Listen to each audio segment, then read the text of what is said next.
Trading में एक बहुत ही फंडामेंटल पैराडॉक्स है, यानी एक गहरा विरोधाभास। कुछ ट्रेडर्स के लिए ये एक बहुत ही सिंपल और सिस्टमैटिक बिजनेस है, लेकिन ज्यादातर लोगों के लिए ये ऑलमोस्ट इम्पॉसिबल लगता है। एक ऐसी जगह जहां वो लगातार पैसा खोते हैं। इस विश्लेषण में हम इसी क्यों को ब्रेक डाउन करेंगे और समझेंगे कि ऐसा होता क्यों है। ये एक कड़वी सच्चाई है कि लगभग 95% ट्रेडर्स लॉन्ग टर्म में फेल हो जाते हैं। ये कोई ओपिनियन नहीं है, ये डेटा है। तो सवाल ये नहीं है कि कौन सही है या कौन गलत। असली सवाल ये है, वो जो 5% लोग हैं वो ऐसा क्या अलग कर रहे हैं जो बाकी 95% नहीं कर पा रहे हैं। देखिए, असली फर्क ना तो इंटेलिजेंस का है और ना ही कैपिटल का। ये है मार्केट को देखने के नजरिए का, परसेप्शन का। 95% लोग मार्केट से लड़ते हैं, उसे जीतने की कोशिश करते हैं, जबकि वो जो 5% हैं वो मार्केट के फ्लो के साथ काम करते हैं। वो ट्रेडिंग को कॉम्प्लिकेटेड बनाने की जगह उसे बिल्कुल सिंपल रखते हैं। तो चलिए सबसे पहले ये समझते हैं कि आखिर 95% ट्रेडर्स फेल क्यों होते हैं। इसका सबसे बड़ा कारण ये है कि ट्रेडिंग में सफलता के जो प्रिंसिपल्स हैं वो हमारी असल जिंदगी में सफलता के प्रिंसिपल्स के बिल्कुल ऑपोजिट हैं। जो आदतें हमें जिंदगी में सफल बनाती हैं वही आदतें ट्रेडिंग में फेलियर की वजह बन जाती हैं। देखिए, हमारा जो दिमाग है ना वो सर्टेनिटी ढूंढता है, उसे प्रिडिक्टेबिलिटी पसंद है। लेकिन मार्केट का कोर नेचर ही अनसर्टेनिटी है, यानी अनिश्चितता। और यहीं पर 95% लोग फंस जाते हैं।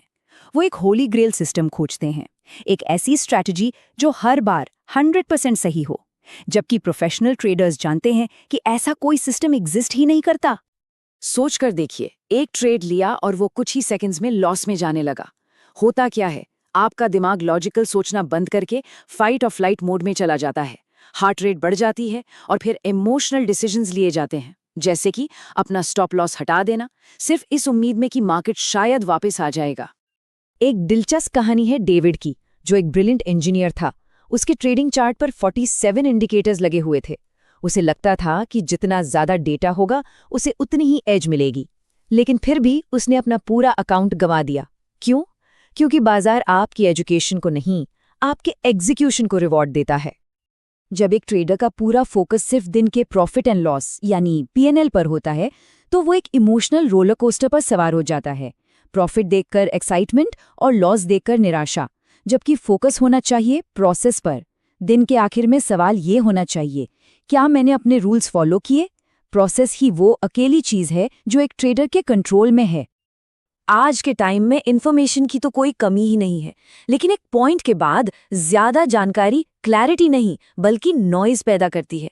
एक एनालिस्ट कहता है खरीदो, दूसरा कहता है बेचो। इससे ट्रेडर कंफ्यूज हो जाता है और कोई भी डिसीजन नहीं ले पाता। इसी को एनालिसिस पैरालिसिस कहते हैं। तो प्रॉब्लम तो अब क्लियर है। चलिए अब इसके सोल्यूशन की तरफ बढ़ते हैं। जो सक्सेसफुल 5% ट्रेडर्स हैं वो इन फोर्सेस से लड़ते नहीं हैं। वो मार्केट के साथ काम करने के लिए अपनी माइंडसेट में कुछ बहुत ही जरूरी बदलाव लाते हैं। चलिए इन मेंटल शिफ्ट्स को एक एक करके समझते हैं। पहला और सबसे इम्पॉर्टेंट शिफ्ट है अनसर्टेनिटी को एक्सेप्ट करना। एक नया ट्रेडर हमेशा ये प्रिडिक्ट करने की कोशिश करता है कि मार्केट अब कहाँ जाएगा। वहीं एक प्रोफेशनल ट्रेडर सिर्फ रिएक्ट करता है। वो कहता है, अगर मेरा सेटअप बनता है तो मैं ट्रेड एग्जीक्यूट करूंगा।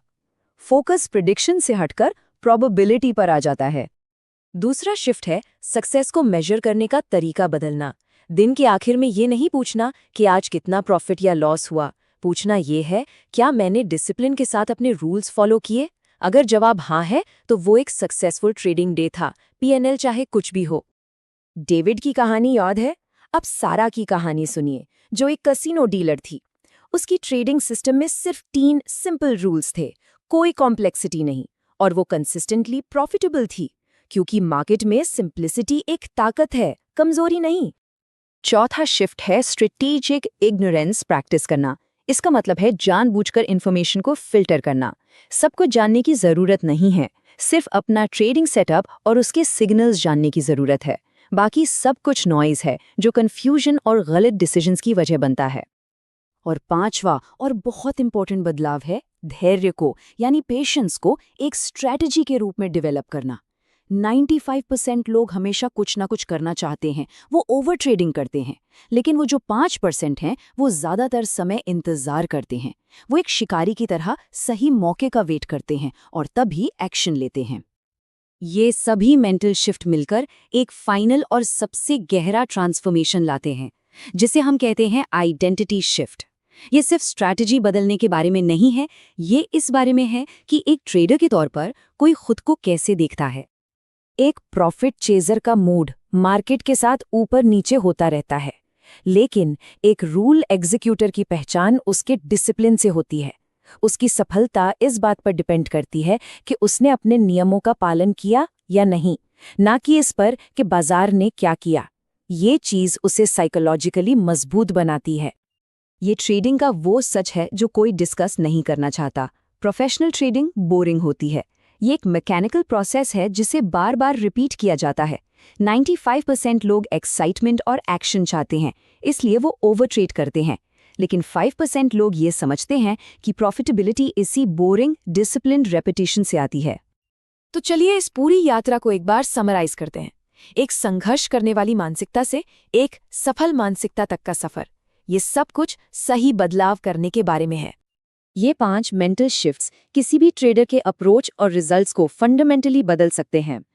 ट्रेडिंग में सफलता ज्यादा जानने से नहीं, बल्कि जो पता है उसे कंसिस्टेंटली एग्जीक्यूट करने से मिलती है। आखिर में ट्रेडिंग में चॉइस सिर्फ 2 रास्तों की है। मार्केट को कोई परवाह नहीं कि एक ट्रेडर कौन सा रास्ता चुनता है, लेकिन एक ट्रेडर का सर्वाइवल इसी चॉइस पर डिपेंड करता है। एक रास्ता कॉम्प्लेक्सिटी और स्ट्रगल का है और दूसरा सिंप्लिसिटी और डिसिप्लिन का। यही डिसीजन ट्रेडिंग को इम्पॉसिबल या ऑब्वियस बनाता है।